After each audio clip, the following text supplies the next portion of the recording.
Like the Vore, another evocative environment branches into the Marciano subsoil. We are in one of the 20 hypogea still found in the country. They started being built in the 9th century and multiplied between the 800s and 700s BC.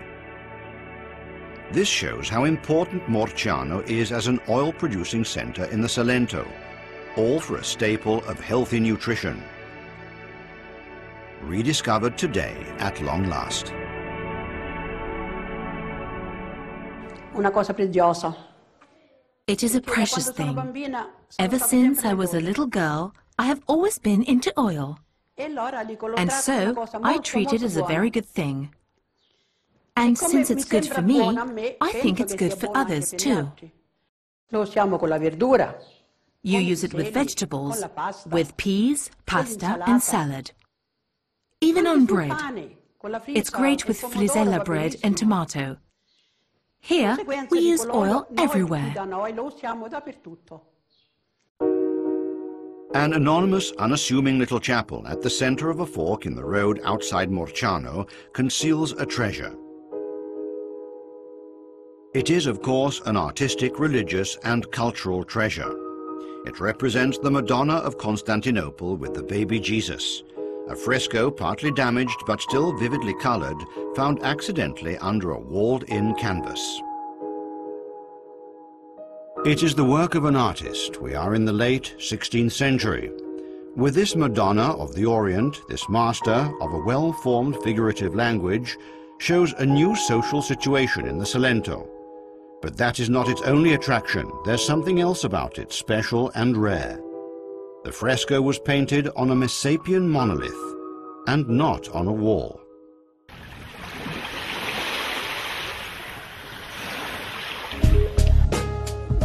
There is another way to discover the territory of Torre Vado: on foot, by backpacking.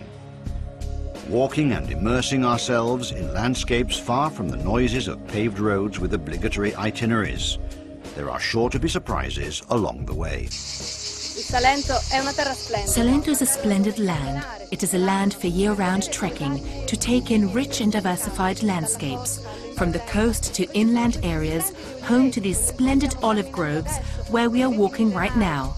These are age-old olive trees with a great history and a tradition truly deep-rooted in time. There is also great variety of flowers, the species endemic to the Salento, and rocks too. Rocks. This would appear to be an arid territory because it's quite rich with rocks. But here, the stones speak. They have so much to say to us. They make us think above all of the civilizations that in the past used these stones to build dolmens, menhirs, megaliths and walls with no cement or mortar. And with the background chirping of cicadas, there is also a slightly underground invitation for us all to enjoy this great land together.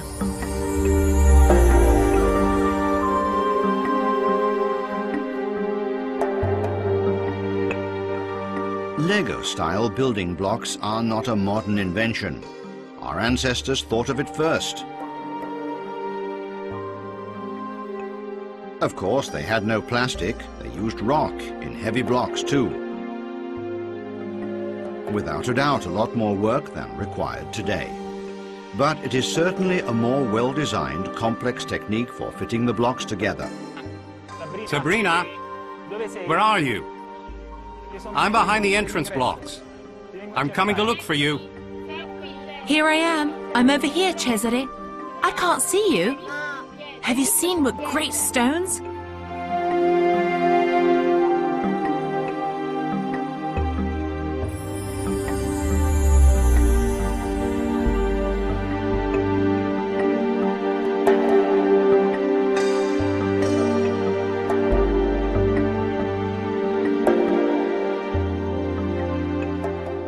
As we admire the rectangular construction of Patu's 9th century Cento Pietre, we marvel at how its builder managed to bring simplicity and power so harmoniously together with 100 blocks of stone.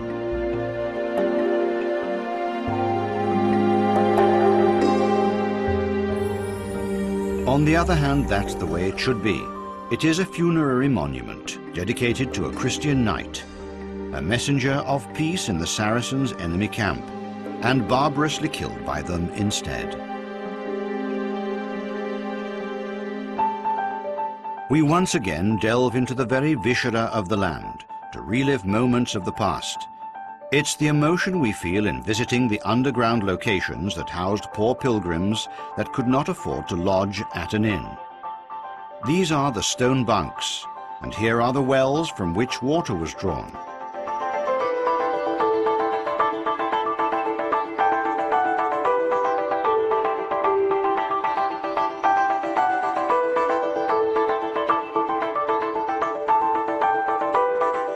The places we've just seen are beneath the monumental complex of Santa Maria di Leuca del Belvedere, called Leuca Piccola in Barberano.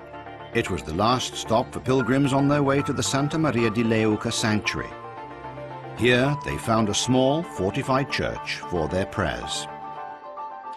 Outside for the journey's needs were an inn, stables for horses, the carriage maker's shop to repair the carriages that were used, and the smith. Lastly, there was a market for which only the entrance gate has remained.